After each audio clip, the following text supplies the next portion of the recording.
Welcome back to We Do the Heavy Lifting. I'm your host, Dr. Jenny Yentis, and today we do Parkinson's disease. Now, a lot of us probably are very familiar with the disease. Maybe we know somebody that has it, but do we actually understand why individuals with Parkinson's disease move the way that they do, or what we can do to maybe help them move a little bit easier? So today, our guest and our expert is Dr. Deanna Kennedy. We're so excited to have you. She is an assistant professor at Texas A&M University in the Department of Kinesiology and Sport Management, and you were also the director of the Student Fighter Project. That is correct. All right, well, welcome. Thank you. And so I guess my first question is just to set the stage for all of our listeners is what is Parkinson's disease and kind of how does it manifest? So Parkinson's disease is a chronic and progressive neurological condition that affects movement. The symptoms of Parkinson's, there's a lot of motor symptoms. Probably the most common or what we're most familiar with is tremors. Okay. And then like slowness of movement is another common one, difficulty with balance and coordination of the body. So it can make tasks like walking very difficult in everyday life. Yeah, I think that when I think of Parkinson's disease, I think of movement. A lot of what I'm thinking of is the way that they walk, right? They have that shuffling kind of slow gait pattern. Yeah, they typically lean forward when they walk and have very low step height, and shuffling gait is very common. Okay. So we kind of talked about it, but that really does have to affect their mobility then, right? Oh, it most certainly does. So mobility and just the risk of falls. So most people with Parkinson's disease do have a fall. And it's associated with aging in general. A lot of older adults do fall, but Parkinson's disease typically fall more often.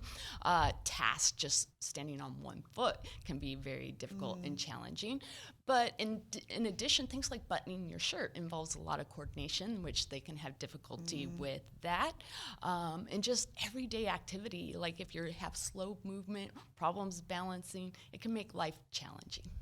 Yeah, I can imagine. And I think, so you said buttoning the shirt, and I'm thinking of like the hand tremor and just the steadiness that you would need to, write and do some of these other activities. It has to be a challenge to really adapt to that extra movement that the body's doing. Yeah, and writing is often, as you said, a challenge, but right now there's a lot of adaptive equipment out there.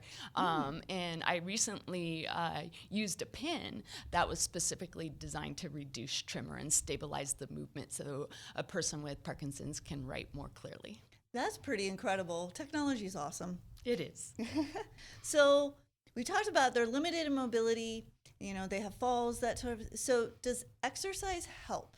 So exercise is very beneficial for people with Parkinson's. In fact, there's a lot of research showing that it can reduce the progression of the disease. So it's highly recommended. A lot of therapeutic programs involve exercise. Some of the research has shown that some exercise is even more beneficial than others. So in general, a well-developed workout program for someone with Parkinson's disease would include cardiovascular training, just walking, swimming, dancing, just for overall health and fitness. But things like using strength and stretching bands, right, can reduce some of the rigidity associated with Parkinson's. So they have a lot of stiffness of movement. So that's very beneficial. Flexibility in general, so Tai Chi and yoga, highly recommended. And then there's a whole movement program centered around Rocksteady boxing or boxing in general for people that have Parkinson's disease. Dr. Kennedy's class is one of our most beloved classes in our department because students get to go out and do this activity where they're learning outside of the classroom. They're working with individuals with Parkinson's disease at a gym called Rocksteady Boxing. And it's also associated with the Robert Conte Foundation for Parkinson's disease and movement disorders, correct? That is correct. And so I'm hoping you could tell us, not about the class just yet, because we're going to get there. Okay. But tell us a little bit more about what Rocksteady Boxing and because when I think of Parkinson's disease, I'm not thinking of boxing. Okay, so Rock Steady Boxing is an affiliated program. It's an international program. There's over 900 affiliates in the U.S., I think 30 more across the world. And they use boxing as the mechanism, which I absolutely love because it's people fighting the symptoms of Parkinson's through exercise. And so they don't do combat boxing, but they're working on footwork, which we know coordination and balance is very important. They're crossing the midline of their body from a bimanual standpoint, right? They typically have tremor in one side of the body, at least to start, right? So crossing the midline, using activities that are rhythmic. So boxing is good for that. And then the community support for working with the other fighters at Rocksteady Boxing is the goal of the movement. It's incredible to me. So for our listeners, I'm going to make sure that we put a link to Rocksteady in the show notes so that you can get that information. But who plans the exercise routines and how does that come about? Is that just a standard thing, kind of like, CrossFit has the workout of the day? Is that something like all the affiliates just kind of log in and... Well, so Rocksteady Boxing certifies their coaches. Oh, okay. Right, and so they're trained to develop their own workout program, and they implement it in the gym. So at the local chapter, they have a coach that designs each of the workouts for the fighters. They have 2 classes. One is really focused on people that have more motor impairments, so very low-key, really focusing on the balance. And then some of the fighters have very limited motor symptoms and more competitive. So they offer both 3 days a week. Okay. And then, so they come in, they're do this workout, and that's the whole goal, is to get exercise, stay active, and interact with other people. So how does this interact with your class? So your class is, tell us a little bit about the class and then how this activity works in with that. Okay, so I'm going to backtrack just a second. Go for it. And talk about the Robert Conti Foundation for Parkinson's Disease and Movement Disorders, which is a local nonprofit that is an affiliate of Rocksteady Boxing. Okay. And so they offer many outreach programs for people with Parkinson's, including support groups for caregivers, education in general. But I happened to see a news story about our Rocksteady Boxing program here. And so I went there, and there was a lot of fighters and not a lot of coaches yet. Yeah. And so, especially during the COVID pandemic, they needed a lot of interaction. So the program started with my students teaching motor activities to the fighters via Zoom or any other media platform. And then it kind of just grew from there because the interaction between the fighters and the students. Now, for our students, many want to be physical therapists, occupational therapists, teachers, and coaches. So we're offering them this opportunity to interact with an aging population, a population that has a movement disorder. This is their future careers, and they're getting the hands-on experience very early on. And so we structure it in a way that we use all the tools that we develop in the class. So we start with an interview. Actually, we start with learning about Parkinson's disease, and then we interview where our students are asking the fighters questions like, what's it like to live with Parkinson's disease? What do you want in a fitness program?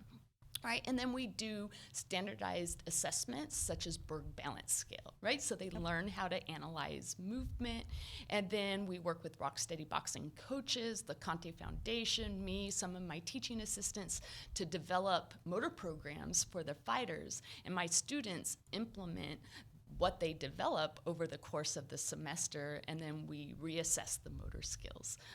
So it's incorporating all the elements that they learn in the class into this real life situation that has impact not only for the students, but the fighters as well. Well, I can only imagine if, in undergraduate, if I would have had an opportunity such as that, how that might change the course of the career that I had chose, something along those lines. You did say a lot of our students want to become physical therapists, occupational therapists, that side of thing. But on the flip side of that, how many of them now, I can only imagine how many of them now are more connected to a certain pathology, to something, and maybe some of them will go on to own Rocksteady affiliates. Oh, I think you might actually see that. And many of my students report that it's one of their most meaningful experiences in college. They have told me that it's been huge talking points in their PT and OT interview process to get into school, or even things they can write in about in a grad school application. So I'm going to ask this from another point of view. Some of our listeners may teach classes and or be coaches or instructors, that sort of thing. So how do you go about, getting all of that set up? I can only imagine the logistics of having individuals working with persons with movement disorders, that kind of thing. Can you talk a little bit about maybe the logistics of how that works so our listeners can have an idea of how they could do it? Okay, so if you're interested in Rocksteady Boxing, right, it is an affiliate program. They certify coaches all the time. So if you want to have the certification, it's something that you can get. Now, if you want something more informal, there's a lot of resources available online. And really, it's about, we're already teaching movements. Sometimes it's just adapting the skills we are already teaching, slowing it down, changing the goal requirements. So anybody could do the research on their own to find the best exercises for people with Parkinson's. That's good information to have, and then making sure that you're getting the right information when you are looking it up and trying to figure out what to do there. That's important as well. And I must say that Dr. Kennedy last week or 2 weeks ago received a university-wide award for this community service and for this work that she's doing, incorporating this into her classes. So congratulations again. Thank you so much. That is such a huge accomplishment. So for our listeners, most of the time our listeners are listening to this podcast because we talk about human performance or sports medicine, that kind of thing. And I want to back up just a little bit and talk about the importance of how it is to understand, how movement disorders and working with those individuals actually is almost informs us of human performance and how we use that information backwards. Do you have any thoughts on that? So, if I understand the question correctly, right, so when working with someone with movement disorders, we have to keep in mind they're a person, right? They have goals. And one thing I talk to my students a lot about is how we motivate someone.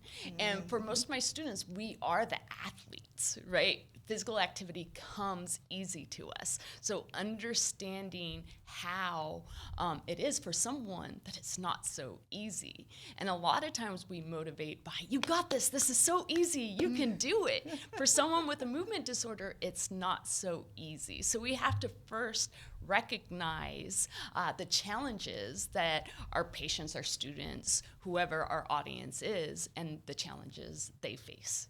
That is such a good point that I would have never really thought about. But you're right. We always say, come on, you got this. It's so easy. That's something that we tend to say when we're trying to motivate. And it may not be easy for the person on the other end.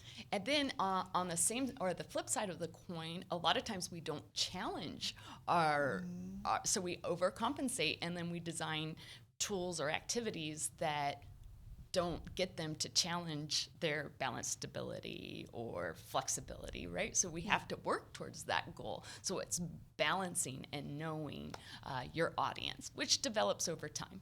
It does. And it's another point that is really important is developing those personal relationships between the coach or the instructor and the client or the patient is really, like you said earlier, like understanding why they want to do the exercise. What is their goal?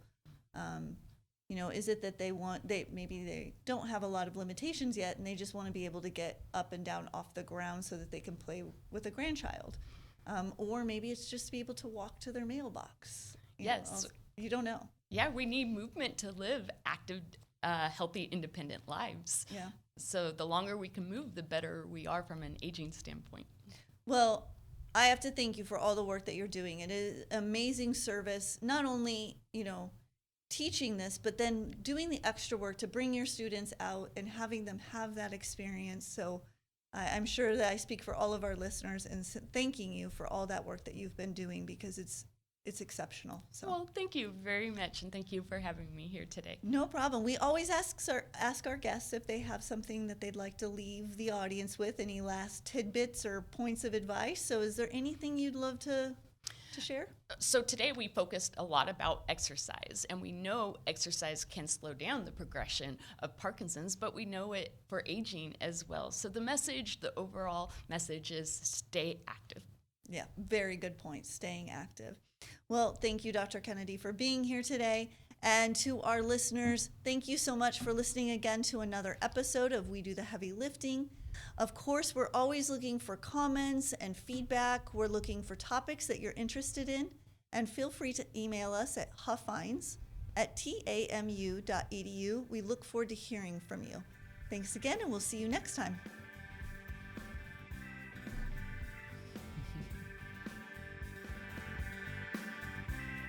We Do the Heavy Lifting would like to send thanks to Dr. Jenna Yentes, our host, this week's guest, Dr. Deanna Kennedy, Tex Aggs for a recording studio, Anisha Patel as executive producer, and Dell Billings for opening and closing credits.